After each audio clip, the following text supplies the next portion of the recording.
ఏపీలోనూ ప్రభుత్వ బడి ఇంటర్నేషనల్ స్థాయిలో రూపుదిద్దుకుంది.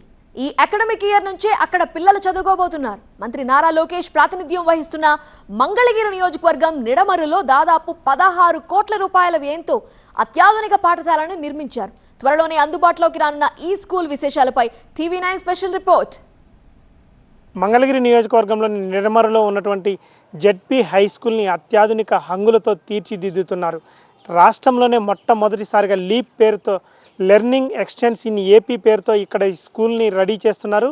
మంత్రి లోకేష్ ప్రత్యేక దృష్టి పెట్టి ఈ స్కూల్లో అన్ని సదుపాయాలు సమకూరుస్తున్న పరిస్థితులు నెలకొన్నాయి. కార్పొరేట్ పాఠశాలలకు ఏమాత్రం తీసిపోని విధంగా ఇక్కడ అన్ని హంగులతో అన్ని సౌకర్యాలతో పిల్లలకు ఎలాంటి ఇబ్బందులు లేకుండా ఈ స్కూల్ని సిద్ధం చేస్తున్నారు. అసలు కార్పొరేట్ పాఠశాలలకు ధీటుగా ఈ పాఠశాలలో ఉన్నది ఏమిటి, ఇక్కడ ఉన్నటువంటి విద్యార్థులకు ఎలాంటి సదుపాయాలు కల్పిస్తున్నారో తెలుసుకుందాం. ఇది మామూలు సర్కారు బడి కాదు, ఇది లీప్ స్కూల్, అంటే లెర్నింగ్ ఎక్సలెన్స్ ఇన్ ఆంధ్రప్రదేశ్. రాష్ట్రంలోని తొలి లీప్ స్కూల్ మంగళగిరి నియోజకవర్గంలోని నిడమరులో నిర్మించారు. 1983లో కేవలం 12 గదులతో ప్రారంభమైన ఈ పాఠశాల నేడు విద్యాశాఖ మంత్రి స్థానిక ప్రజాప్రతినిధి లోకేష్ ప్రత్యేక చొరవతో కార్పొరేట్ క్యాంపస్ని తలపిస్తోంది.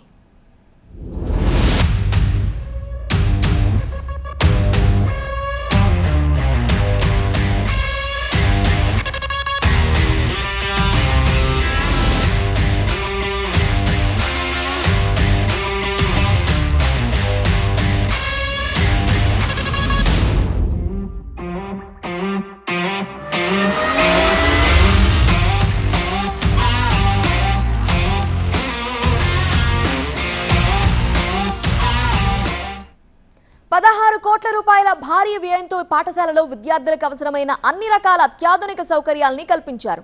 ఈ స్కూల్ ఇప్పుడు 25 గదులకి పెంచారు. సైన్స్ ప్రయోగాల కోసం ప్రత్యేకంగా 6 అధునాతన ల్యాబ్స్ ని కేటాయించారు. Biology, physics, chemistry, mathematics, computers, occasional labs తో పాటు విద్యార్థుల్లో సృజనాత్మకతను వెలికితీయడానికి ప్రత్యేకంగా స్పెషల్ ఇన్నోవేషన్ హబ్ ని కూడా ఏర్పాటు చేశారు. Present English medium LKG to inter second year, LKG, UKG, first class to 10th, inter first year plus second year English మీడియంతో దాదాపు 16 కోట్ల రూపాయలతో ఇంటర్నేషనల్ మోడల్ స్కూల్ లాగా డెవలప్ చేసి మంగళగిరి నియోజకవర్గం రాష్ట్రంలోనే మొట్టమొదటి స్కూల్గా దీన్ని డెవలప్ చేశారండి. మా పిల్లలకి సీటు నేను మార్చి నెలలో వచ్చానండి. మార్చి నెలలో అడిగితే ఎంట్రన్స్ ఎగ్జామ్ ఉండిద్దండి, ఎంట్రన్స్ ఎగ్జామ్ క్వాలిఫై అయితేనే అడ్మిషన్ సీట్ ఇస్తామన్నారు. నేను మార్చిలోనే వచ్చి అప్లై చేసుకొని మా పిల్లకి సెకండ్ క్లాసు, మా అబ్బాయికి యూకేజీకి అప్పుడు అడ్మిషన్ పెడితే అప్పుడు ఎంట్రన్స్ ఎగ్జామ్ పెట్టారండి. ఆ రోజే దాదాపు 500-600 మంది స్టూడెంట్స్ని వాళ్ళ పేరెంట్స్ తీసుకొని వచ్చి ఎగ్జామ్స్ రాయించుకొని వాళ్ళలో జెన్యూన్గా క్వాలిఫై అయ్యి ఎవరు బాగా మెరిట్గా ఉంటేనే వాళ్ళకి ఈ రోజున అడ్మిషన్లు ఇచ్చారండి.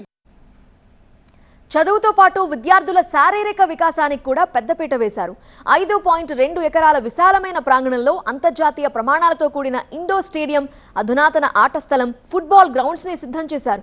అంతేకాదు రాష్ట్రంలోనే మొదటిసారిగా ఒక ప్రభుత్వ పాఠశాల ఆవరణలో సరికొత్త యాంఫీ థియేటర్ ని నిర్మించారు. అలానే విద్యార్థులు ప్రశాంతమైన వాతావరణంలో భోజనం చేయడానికి వీలుగా ఒకేసారి 400 మంది కూర్చునే భారీ డైనింగ్ హాల్ ని అందుబాటులో ఉంచారు. ప్రైవేట్ స్కూళ్ళ కంటే కూడా ధీటుగా ఇంటర్నేషనల్ స్థాయిలో అభివృద్ధి చేశారండి.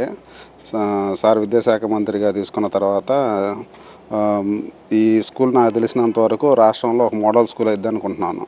ఇలాంటి మోడల్ స్కూల్ ఇంకా అన్ని జిల్లాల్లో కూడా వస్తే అందరూ డెవలప్ అవుతారు. పిల్లలు కూడా ఈరోజు కార్పొరేట్ స్కూల్లో చదివించడం చాలా భారంగా మారుతుంది పేరెంట్స్కి కూడా. ఇక్కడ మొత్తం ఫుడ్ కానీ అన్నీ ఫ్రీ అండి, బుక్స్ కూడా ఫ్రీ, యూనిఫామ్ ఫ్రీ ఇస్తున్నారు, బ్యాగ్, మీరేం పిల్లలకి ఎటువంటి ఇబ్బంది లేకుండా అన్ని ఏర్పాట్లు చేశారండి. ఆడుకోవడానికి కూడా ప్లే గ్రౌండ్ అన్ని నీట్గా చేశారు. పాఠశాల ఆధునీకరణకు ముందు ఇక్కడ విద్యార్థుల సంఖ్య 510 మంది. వసతులు పెరగడంతో విద్యా సంవత్సరంలో ఆ సంఖ్య ఏకంగా 1100కి చేరింది. ఎల్కేజీ నుంచి ఇంటర్మీడియట్ వరకు పూర్తిగా ఆంగ్ల మాధ్యమంలోనే ఇక్కడ నాణ్యమైన విద్యాబోధన అందిస్తారు. పూర్తిగా కార్పొరేట్ స్థాయిలోనే అడ్మిషన్ ప్రాసెస్ జరుగుతుండగా పూర్తి ఉచితంగా ఎల్కేజీ నుంచి ఇంటర్మీడియట్ వరకు ఆంగ్ల మాధ్యమంలో నాణ్యమైన విద్యాబోధన అందిస్తారు. ఇదే స్కూల్లో నేను చదివాను కదా, ఈ స్కూల్లో బాగుంటుందని చెప్పి మా పాపను కూడా ఇదే స్కూల్లో చదివిస్తే నాకు నా డ్రీము, అందుకని ఇక్కడే జాయిన్ చేశాను. అంతకుముందు 6th to 10th ఉండేది. లోకేష్ గారు అభివృద్ధి చేసిన తర్వాత ఎల్కేజీ, యూకేజీ నుంచి స్టార్టింగ్ టు ఇప్పుడు ఇంటర్మీడియట్ కూడా ఉంది. మా అప్పుడు ఇంటర్మీడియట్ లేదు. ఒక 5 ఇయర్స్ నుంచి ఏమో ఇంటర్మీడియట్ కూడా 4-5 ఇయర్స్ నుంచి ఇంటర్మీడియట్ కూడా ఉంది ఇక్కడే. స్కూలు గ్రౌండ్ అన్నీ బాగున్నాయి. మా అప్పటికన్నా కూడా ఇంకా ఇప్పుడు బాగా అన్ని హంగులతో ఆర్భాటంగా బాగా రెడీ చేశారు లోకేష్ గారు. బయట అయితే ప్రైవేట్ స్కూల్లో చదివించాను ఇప్పుడు వరకు 5th క్లాస్ వరకు. సంవత్సరానికి వచ్చే ఇద్దరి మీద నాకు 60,000 వరకు అయ్యేది. మనీ బుక్స్ ఫీజు యూనిఫామ్ ఏం కాకుండా. ఇప్పుడు వచ్చి అయితే ఇక్కడ అన్ని ఫ్రీ అనే చెప్పారు, భోజనం కూడా ఫ్రీ అనంట. మనకి ఇలాంటి స్కూల్ అందుబాటులో ఉండమంటే చాలా అదృష్టం అని నేను అనుకుంటున్నాను. పిల్లలిద్దరిని జాయిన్ చేశాను, ఇద్దరు మెరిట్ వచ్చింది, జాయిన్ చేసుకున్నాను, సీట్ తీసుకున్నాను. మన మధ్య తరగతి వాళ్ళకి 50,000 60,000 అంటే సంవత్సరానికి వచ్చి చాలా విషయం అది. అలాంటిది చాలా తక్కువైందని నా ఉద్దేశం అన్న. ఇంకా బాగా ఇంకా పిల్లలందరూ బాగా చదువుకొని ఇంకా పేరు తెస్తే ఇంకా బాగుంటుంది. ఇలాంటి లీప్ స్కూల్స్ని మరిన్ని నిర్మించాలని ఏపీ ప్రభుత్వం భావిస్తోంది. కార్పొరేట్ పాఠశాలలకు ధీటుగా నిడమర్రులోని లీప్ పాఠశాల సిద్ధమవుతుంది. కార్పొరేట్ పాఠశాలగానే అదేవిధంగా ప్రైవేటు పాఠశాలలో చూసుకుంటే మాత్రం ఎక్కడా కూడా ప్లే గ్రౌండ్ ఉండని పరిస్థితులు నెలకొన్నాయి.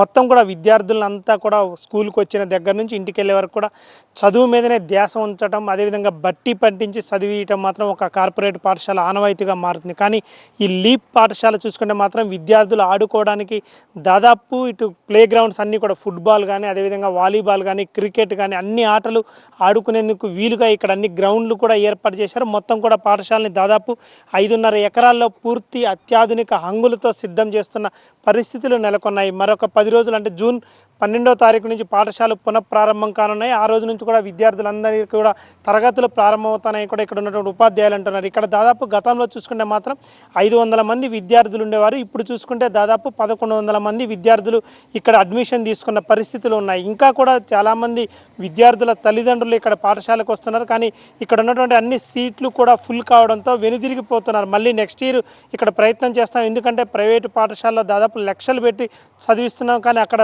చదువు రావడం లేదు, బట్టి పట్టి వదిలేస్తున్నారు. కానీ ఇక్కడ చూసుకుంటే మాత్రం కూటమి ప్రభుత్వం వచ్చిన తర్వాత 10th ఫలితాలు చూసుకుంటే రాష్ట్ర వ్యాప్తంగా అన్ని ప్రభుత్వ పాఠశాలల రికార్డు స్థాయిలో ఇటు రిజల్ట్స్ వచ్చాయి. ఆ కారణంగా ఇటు కూటమి ప్రభుత్వం ఆంధ్రప్రదేశ్లో ఉన్నటువంటి అన్ని ప్రభుత్వ పాఠశాలని క్రమబద్ధీకరిస్తున్న నేపథ్యంలో పిల్లల్ని ప్రభుత్వ పాఠశాలలో చదివించేందుకు ఆసక్తి చూపిస్తున్నానని కూడా తల్లిదండ్రులు అంటున్నారు.